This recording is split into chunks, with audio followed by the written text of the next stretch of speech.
Professor Stremlau, a very good evening to you.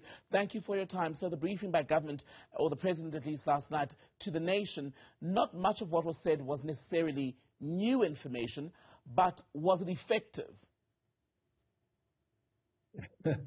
Well, I think that the U.S. government has responded quite appropriately for this and said that they appreciated Ramaphosa's commitment to investigating the serious matter, looking forward to advancing progress with South African partners on other priorities, including trade, health, and climate. That's the good diplomatic response to this conference last night. We are not going to find out what the Lady R was really about until people write their memoirs. But in a democracy where there is a press and freedom, there is going to be curiosity and debate, and that's the way it should be in both countries. Mm-hmm. And by the way, the Congress was very much up in arms about up in arms is a figure of speech, about the Lady R and the Russian-Ukraine war, and then South Africa's so-called non-alignment. But I want to give you some indication of how technical this can be, because I've looked at all the papers on this, and I've not had any dealings with the U.S. Embassy, and I have not had any dealings with DIRCO or the South African government. But Brigitte said in May that they were that the U.S. government was concerned because the Lady R was under sanctions and for, quote, transporting equipment for the Russian government. Yesterday, President Ramaphosa said no arms were loaded to be transported to Russia. They could both be correct if, in fact, arms or drone technology under that back 2018 approved, parliamentary approved deal were going, this equipment was going to Mozambique, which was the next stop where the Wagner Group has been active, where there is an insurgency that is of concern to South Africa. But at the same time, you know, because American press was speculating about this and because the Congress was aroused by it, I think Ambassador Ruben Brigitte probably felt it was time to lance the boil or have a shot across the bow. And I think both governments are behaving very responsibly, and so I'm not concerned terribly about this. I think we should move on, as was stated today officially. Again, I have no comment on trade and health and climate and other issues, but of course, above all, consolidating our democracies. But Professor Stremlau, if you're saying perhaps we should all move on, I'm looking, for example, and by the way, we did try to get someone from the U.S. Embassy on our program tonight, but no one was available to us. But given the comments that are already out from David Feldman from the U.S. mission, he said that they would let South Africa be the judge of the panel's conclusion, but saying that is a far cry from saying we are satisfied that the investigation has indeed proven that nothing was done that was untoward, right? Well, of course, but they're not satisfied. But then American policy has not been satisfactory to South Africa in a lot of fronts. Don't forget, both are sovereign nations. Both are democracies that have factions within them. You know, for Fikile Mabulula to call, the head of the ANC, to call for Brigitte's recall is inappropriate in diplomatic. That should be for DIRCO to do. It should not be for a party spokesman to do.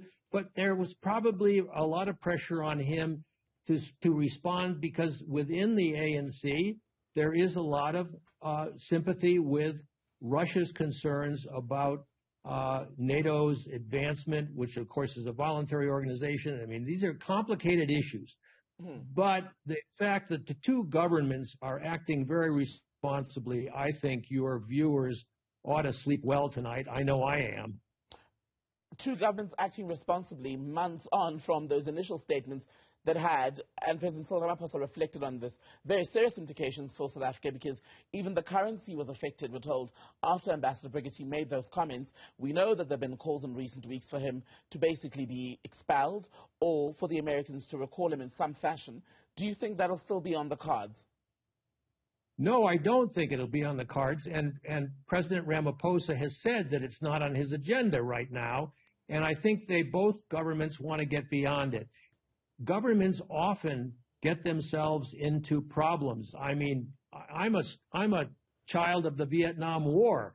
That was a catastrophe for the U.S. foreign policy, and as was the Iraq invasion of 2003, which South Africa warned the Americans about.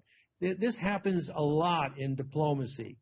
What is really clear, however, is that we should protect the rights of freedom of speech, freedom of freedom for public inquiry and scholarly debate about the issues.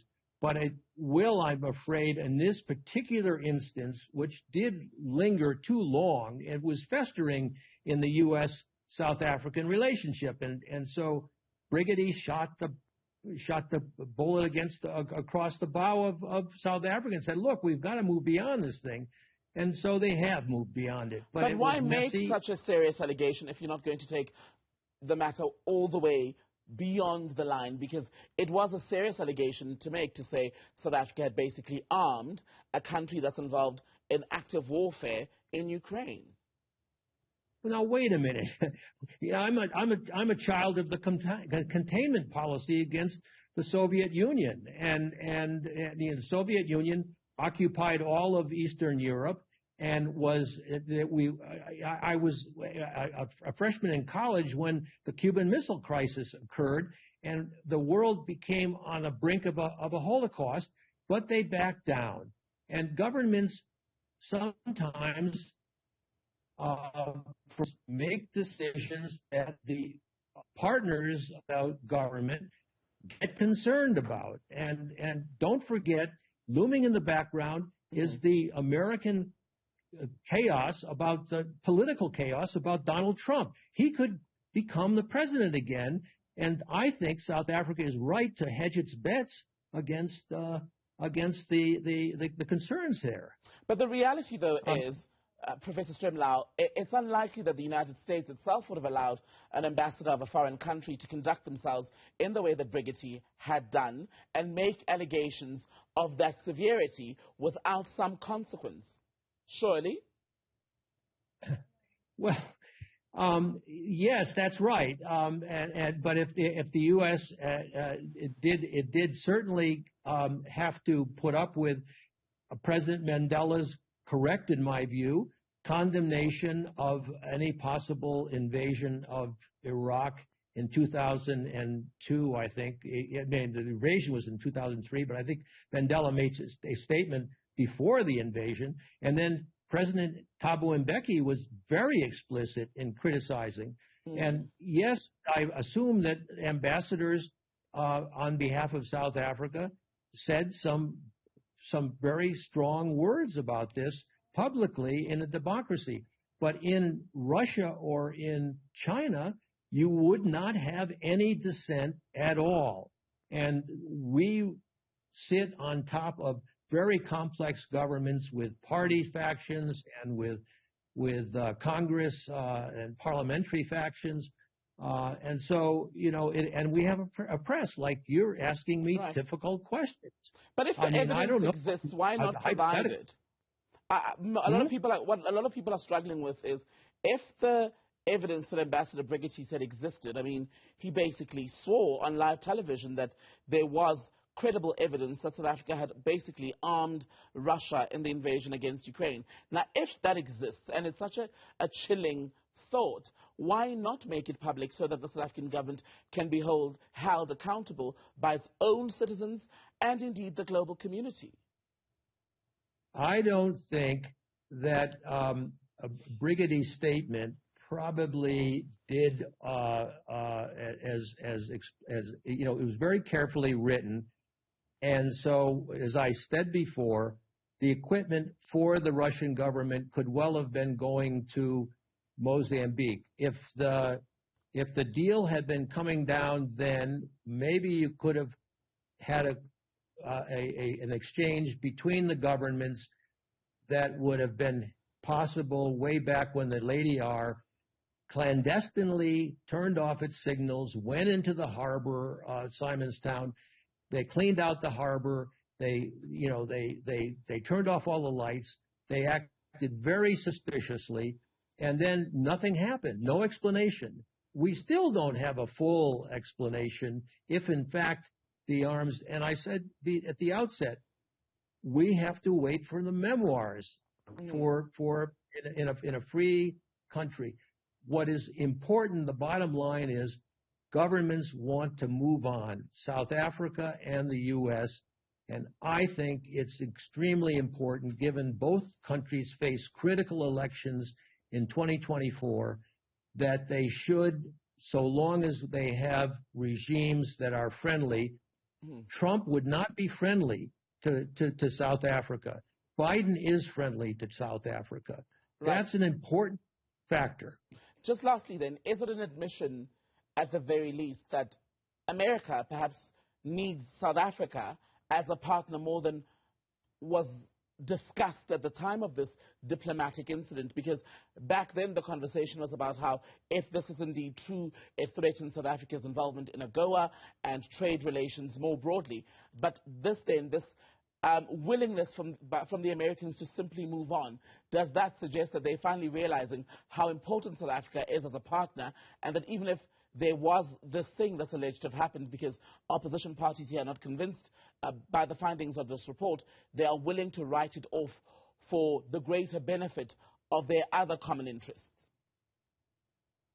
I don't know, but let me just end with one point.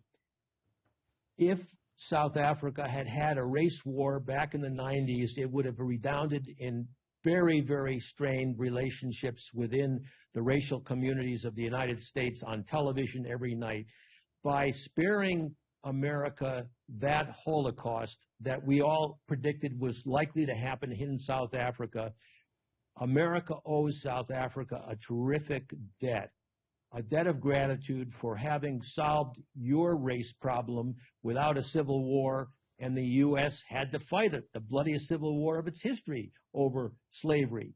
So let me just say that I don't think that the U.S. has adequately thanked South Africa for that. But as for this incident, I let it go. Right. It's just not that important. Professor John Stremlau, good to speak to you on this issue. Thank you very much for your time on News at Prime.